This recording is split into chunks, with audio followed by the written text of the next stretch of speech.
Kikubor ki babania.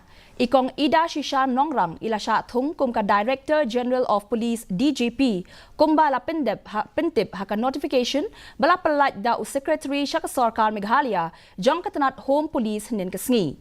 Ikong Nongrang ide ikentei baningkong ban bat ya kakerdan kabah kli ido jong katanat pulit ha Meghalaya.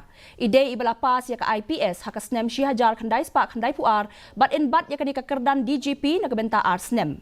Henen kesngi u simbot Menteri Rangba ba Preston Tinsong bakren shikilat pathai khubor ulayathu baka sarkar kaladep pha ya kajing ai jingmut syakatanat election commission bat kidang ap ya kajubab jongka hakabede baka jing tokit halor kajing pendon kam bakla bat jing le thok ya u number plate da Director General of Police ka Jylla Meghalaya uba Tinsong ulayathu baki pulit kilas dang ya kajing tokit.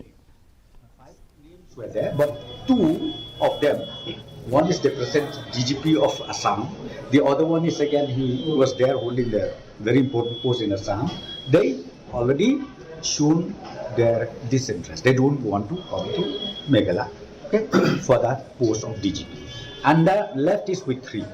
Three is, number one is Nongrang, number two is Mr. I forgot the name. So these three were ultimately in the list. 3-4 days back, we already sent the proposal to the election commission and we are awaiting the approval of the election commission. If we receive today or tomorrow, appointment will be made. So now the case has been registered and the investigation has just started. So please give space, let the investigation be on and thereafter let the law take its own. Usimbot Menteri Rangba bapet ya katanat PWD